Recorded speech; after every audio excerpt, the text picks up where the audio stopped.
네, 안녕하세요. 미스터 불마켓입니다. 일단 보시면은 올해 5대 은행 대기업 대출의 잔액이 최근에 다시 증가했어요. 이게 왜 이런 현상이 일어나냐면 어, 대기업은 기본적으로 이 회사채 발행을 더 선호합니다. 왜냐? 은행 대출보다 금리가 더 낮아요. 근데 대기업 대출의 잔액이 증가한다는 것은 어떤 의미냐면 더 이상 회사채의 싼 시장 금리로 이 부채를 끌어오기 힘들어질 것 같다는 기업의 예상 때문입니다. 그리고 기업들은 보통 사채를 빌려놓고 이제 만기가 되기 전에 만기를 더 연장하는 롤오버 방식을 이용을 하는데요. 근데 이렇게 저금리로 빌려준 회사채의 채권자들은 예전에 계약됐던 싼 금리로 과연 롤오버를 해줄까요? 안 하겠죠. 그러면 대기업들은 어떻게 하죠? 이런 롤오버를 못하는 회사채의 원금을 상환하기 위해서 대기업은 은행에 대출받아서 유동성 위기를 해결하려고 하는 겁니다. 그러니까 시장 금리가 확실히 오를 거라는 전망이 이 대기업 대출 잔액의 증감 추이를 통해서 볼 수 있는 거죠. 그다음에 다음 슬라이드. 이거는 통계청에서 발표한 소비자 물가 지수 추이입니다. 2015년 기준으로 100으로 설정돼 있고 보시면은 최근에 물가가 굉장히 팍팍 뛰고 있죠. 최근에 완전 인플레이션이 가시화된다는 걸 보실 수 있고요. 여기는 퍼센트로 나타나 있습니다. 자, 이 자료는 미국의 자료입니다. 미국 도시들의 전 품목 소비자 물가 지수의 그래프인데요. 보시면은 아까 한국에서 봤던 것 같이 물가 상승의 속도가 점점 빨라지고 있는 걸 볼 수 있죠. 자, 그리고 이거는 세 번째 자료인데요. 금에 투자하는 투자 신탁, 그러니까 펀드에 이 돈이 몰리고 있다는 뉴스가 계속 뜨는데요. 그래서 제가 확인을 해봤는데 금 펀드의 수탁구가 많이 올랐고 또 위험이 줄어든다 싶으니까 다시 이게 감소하는 추세를 보이더니 최근에는 다시 한 20억 정도 다시 올랐습니다. 이게 가장 많은 수탁구를 가지고 있는 펀드라서 제가 가져와 봤습니다. 이거는 두 번째로 수탁구가 큰 이 펀드인데요. 800억 정도의 수탁구를 가지고 있는 그런 펀드입니다. 보시면은 설정액이 계속 줄다가 다시 1200억 원으로 복귀를 했죠. 자, 이게 뭘 의미하냐면 시장의 위험이 점점 더 커지고 있기 때문에 위험 기피 현상이 지금 발생하고 있다는 것을 의미합니다. 자, 그리고 이건 네 번째 자료입니다. 올해 10월 달에 그 기존의 분데스방크죠. 그러니까 우리나라 치면은 하는 총재, 독일로 치면은 독일 중앙은행 총재 분데스방크의 총재인 옌스 바이트만이 사임을 표명했습니다. 이 사람은 어떤 사람이냐면 경제도 중요하지만 근데 물가가 더 중요해 라고 해서 물가가 오르는 기색이 보이면 시장 금리를 많이 올려서 물가를 잡으려고 하는 사람이거든요. 근데 이 유럽 중앙은행 총재인 크리스틴 라가르드는 물가가 올라도 그러니까 완화 정책을 계속해서 유지하자는 사람이거든요. 그러니까 이게 비둘기파 인사입니다. 그렇기 때문에 물가가 계속해서 오르는 이 시점에서 금리를 계속해서 유지하자는 주장을 하고 있는 사람이죠. 저금리를 계속해서 유지를 하자고 주장하는 사람 중에 한 명입니다. 자, 이거는 다섯 번째 자료입니다. 이거는 최근 오미크론 발생으로 인해서 미국이 어떻게 대응할 것이냐에 대한 기사인데요. 미국은 봉쇄 조치를 하지 않는다고 단정했습니다. 이제 이 내용은 바이든 대통령의 발언입니다. 그러니까 봉쇄 대신에 백신, 부스터샷을 많이 맞추겠다. 네, 이런 계획을 가지고 있죠.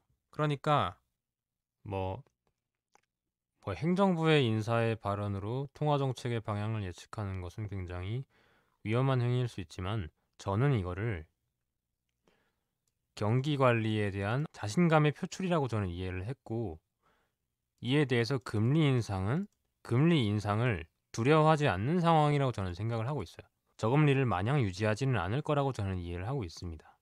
자, 그러면 띠용이죠, 띠용. 물음표입니다. 네, 그래서 뭐 어떤 상황이라는 거지? 네, 이 다섯 가지 자료가 굉장히 뭐 쉽지는 않은 자료였고 그래서 이 다섯 가지 자료를 뭐 종합했을 때 어떤 상황이라는 거지라는 생각이 드실 텐데 결론은 애매하다예요. 애매하다.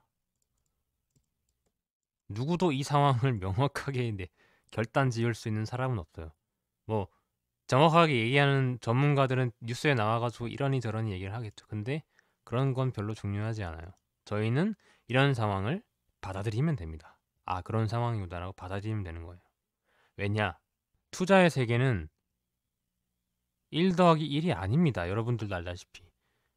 이거고 이거니까 이게 되겠다 하는 게 다 안 먹히는 곳이에요. 그러니까 1 더하기 1이 3이 될 수 있는 곳입니다. 그러니까 투자자인 저희들은 이 월드컵 점쟁이 문어처럼 굳이 어떻게 될 것이다, 경제가 어떻게 될 것이다라는 거를 예상을 할 필요가 없습니다. 우리는 그냥 이렇게 미사일이 날아오면 이거를 요격을 하는 MD처럼 그냥 대응을 하면 되는 겁니다. 왜냐? 왜냐? 이거를 정확하게 예측해서 돈을 버는 일은 정말 어렵습니다. 왠 줄 아세요? 세상 70억의 인구들이 세계 경기를 예측을 해요. 뭐, 뭐 경제에 관심 없는 사람들 빼면 한 뭐 몇 퍼센트가 날아가는지 잘 모르겠는데, 아무튼 최소한 몇 억 명이랑 여러분들은 이 경기 맞추기 게임을 하는 거예요. 배틀을 하는 거죠. 한 5억 명의 사람이 경기에 관심이 있어서 여기에 투자를 한다고 칩시다. 근데 여기서 아마 경기 잃는 실력의 분포는 거짓말 안 치고 한 요 정도 될 겁니다. 네. 이거 상위 한 1%. 여기에 들어갈 거라는 자신이 있나요? 근데 여기에 들어가면 어떻게 하냐면요. 경기가 오를 거다 내릴 거다가 아니고, 경기가 뭐 경제 성장률이 3.5%이다 3.6%이다를 맞춰야 여러분들은 여기에 대한 예측으로 투자에 성공을 할 수 있는 겁니다. 근데 우리는 그런 걸 할 수 있나요? 그러니까 우리들은 뭔가 경제 성장률을 맞추려고 하는 것이 아니라 그냥 받아들이시면 되는 겁니다. 그리고 우리가 이렇게 경기를 읽기 위해서 판단할 수 있는 자료는 뭐가 있죠? 대표적으로 10년물 채권 수익률이 있죠. 아마 한 이쯤이 2021년일 것 같은데, 인플레이션 증가하는 게 가시화되고 다시 경기가 회복하는 조짐이 보이니까 금리가 많이 올랐죠. 근데 최근에 금리가 다시 떨어졌습니다. 이런 변동은 왜 일어나는지는 몰라요. 아무도 몰라요. 왜냐면 이거는 사람의 심리가 만들어내는 거기 때문에, 누가 어떤 베팅을 했는지 저희가 모르기 때문이에요. 미국도 굉장히 뭐 비슷한 그래프를 가지고 있죠. 우리가 경기를 판단하기 위해 이용할 수 있는 좋은 자료 중에 하나는 바로 이 설비 투자 지수인데요. 뭐 쉽게 말해서 기업이 얼마나 투자를 하고 싶냐. 2015년 기준으로 100이니까 지금은 2015년 기준보다는 좀 더 많은, 근데 최근에 보면은 계속 감소를 하고 있는 그런 모습이죠. 이때부터도 금리가 계속 낮아지기 시작했는데, 계속해서 기업들은 저금리 상황에서 투자를 늘리려고 하고, 이제 초저금리가 끝나는 듯 싶으니까 투자를 다시 줄이고 있는 모습입니다. 이거는 확실한 경제의 긴축을 예상하는 어떤 선행 지표라고 볼 수 있죠. 그리고 이거는 BSI 지수인데요. BSI 지수는 뭐냐면, 기업가들에게 앞으로 경기가 괜찮아질 것 같느냐 아니면 안 좋아질 것 같느냐라고 질문을 했을 때, 괜찮아지는 사람이 더 많을 것 같다라고 하면 100 이상의 점수가 나오고요. 아닌 것 같다, 이제 경기가 악화될 것 같다라고 하면은 100 이하의 점수가 나옵니다. 지금 보시면은 2013년 이후로 100을 넘은 적이 한 번도 없죠.